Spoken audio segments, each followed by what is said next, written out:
a little bigger than last time. That's okay, I'm going to keep one out anyway. One stays out. Nice. These ones came out off. What the heck? What was it for the snow? We left probably around here. Hello everyone and welcome back to the homestead. We've got a couple friends of ours that just stopped in to pick up their chickens from that last batch we did this fall. They took 8, so that's nice. While I'm outside, I figure I will get the morning chores done, get everyone fed, and then I want to talk to you guys a little bit about canning lids and the new direction we've kind of gone with them in our household.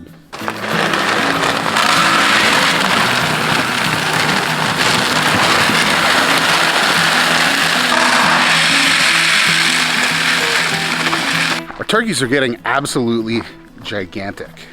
These are some of the new varieties that Murray McMurray introduced this year. I forget the exact names of them, but they're doing really well.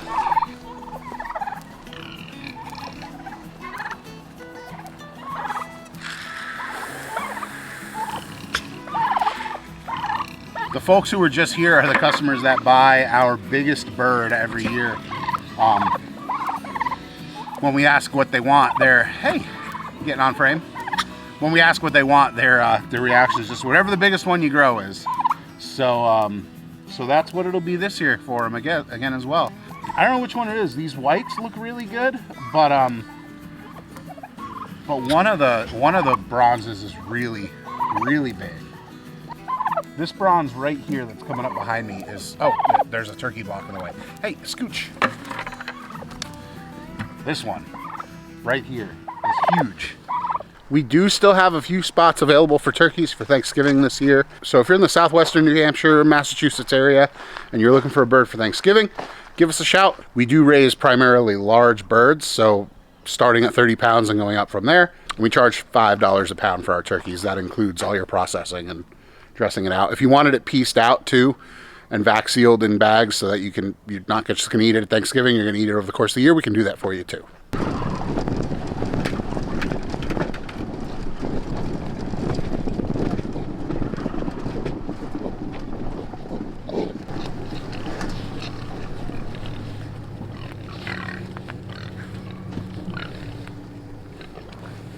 Hey pigs! Pig, pig, pig, pig, pig.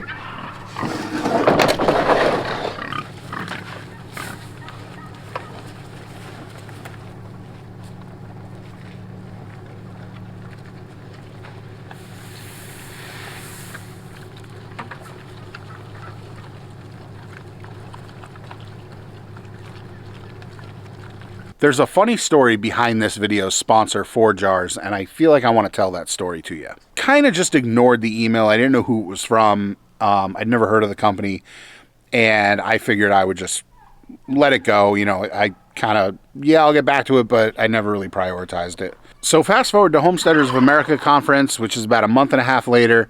I see that ForJars is set up at the conference, and I walk up to them and I start checking out their stuff. And I mentioned to the person at the booth I was talking to, oh, I think you guys may have actually sent me an email back in September and I never responded to it. I apologize. And she goes, yeah, that was me. And a very nice woman named Lubov, her husband and her own the company. They're out of Florida and they wanted to design a canning lid that was better than what we could find right now on the market. And this is where I'm going to drop a little bit of personal feelings into this video. I haven't backed stuff up with science, but I have noticed that the canning lids you can get from the very popular manufacturers out there, there's 2 of them and they're big, they've begun to slack over the last few years. I'm finding jars with rust on the inside, with pinholing, seals that fail early on. I mean, we did a video where, and I'll link it up in the corner, where I ate 27-year-old food that was canned with lids from this manufacturer, the old lids, not the new ones. And those lids were still good. The foods inside were still intact, and I ate them. you know, and I didn't die. I'm still here talking to you. But what I'm seeing is stuff that we've canned a year ago, 2 years ago. I'll find one or two that have popped from, you know, maybe longer than they should have been on the shelf, but you know, nothing was on them. There's no reason for them to pop. So they gave me a package of wide mouth and regular mouth lids to try. And I told them I would bring them home. I would try them. I would make no promises on what my feelings on them would be. I wouldn't just do a video for the sake of saying they were good because they gave me lids. Open, honest review of my thoughts on these lids. So the way I'm going to do this video, I'm going to cut away now to canning some apple butter. No, what did I can? Oh, I did salsa verde on camera. I'm going to cut away from this video. I'm going to make some salsa verde with tomatillos that we actually got from our friends over at Life and Liberty Farm. I will link them in the description. They gave us a whole bunch of tomatillos. I made up some salsa verde with them and canned them up using the 4-jar lids. So let's go there.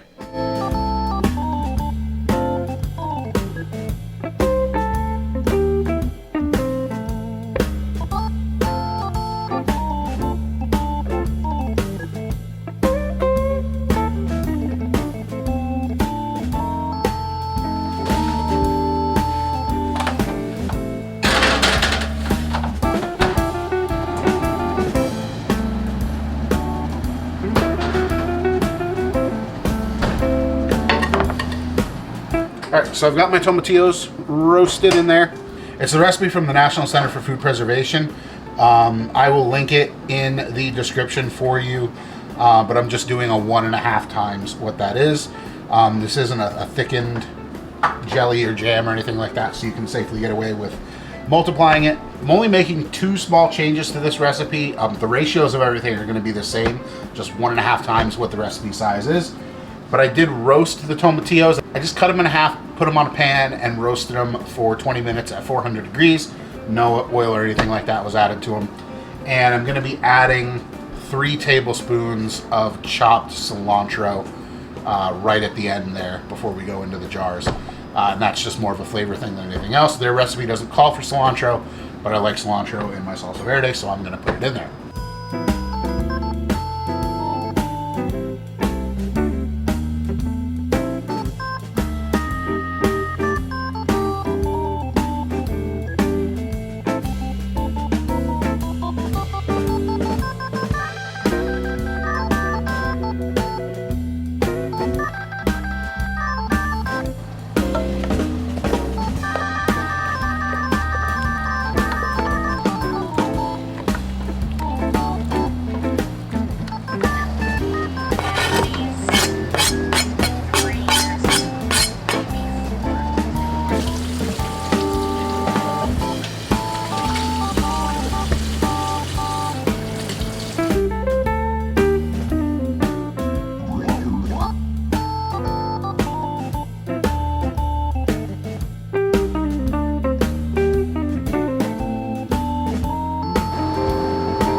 So it's later in the day. We are back from doing a bunch of errands. You can see Jackie's car is parked gloriously behind me. She's actually got the keys inside, so I just left it there. I'm not going to move it.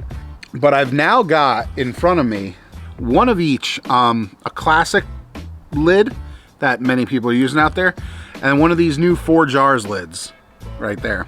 But I wanted to go over the quality differences that I can see between these two, what I've discovered in using them so far, and why I'm gonna continue to use them even if they're not giving them to me. Like, this is, no lie, this is my new lid. This is what my go-to is gonna be. If I'm canning something and I don't have 4-jars lids for some reason, I might use the balls, but I would kind of be tempted to just wait and maybe can that item when I can get more of these in my hands. And the first thing here is this, and this is the biggest one. You can see in the middle, you have your button, and that's how, when this is sucked in, that's how you know you got a good seal and that your jar is sealed. Now right there, this jar, this lid, if it was on a jar and it came out of the canner, it's sealed. That's how it's telling me that the jar is sealed. If the seal, this little orange silicone here, if that seal broke, this lid is not popping back up.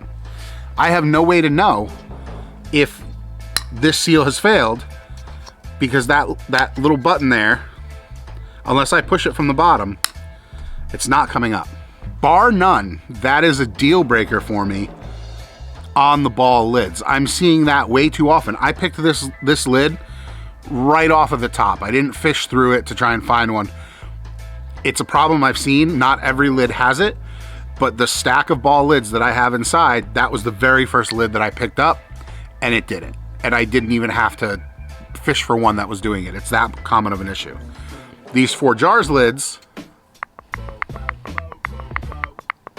way better. And I haven't had one yet that pops down and stays down. That's what I've noticed. Like that's the deal breaker for me right then and there. That works. I'm gonna switch to the 4 lids because of that. There's a whole lot of other things going on with this lid that I really like. One, if you put it next to the ball lid, the ForJars lid comes up just a little higher. It's probably hard to see. I wish I had like a set of calipers somewhere. That ForJars lid, it's a little bit deeper top to bottom. And what that allows for is 2 things. One, your little well where it kind of goes up and then down, that's a little bit deeper on the ForJars lid. And it allows for more of that silicone sealant to be present around the outside. If you hold these 2 up side by side and you put your fingers, this is the ball, this is the ForJars, you can feel the difference right then and there. There's more silicone in this one and that lip is deeper. The other thing going on with the ForJars lid, you can feel either the coating or the steel itself. It's a thicker overall material. And something that the owner of the company mentioned to me was that they're using a different metal compound in here. There's a higher amount of stainless steel in this lid. And what that leads to is if you bend them, there's the ball right there. You can kind of see how flexy it is. And it comes out bent a little bit. If you do the same thing with the ForJars lid, it stayed straight. It certainly bent much less. There's still a little bit of a bend in there, but it still pops efficiently after bending it. Whereas this ball lid has gotten even worse. I mean, you can see the difference there. So overall feelings on the ForJars lid.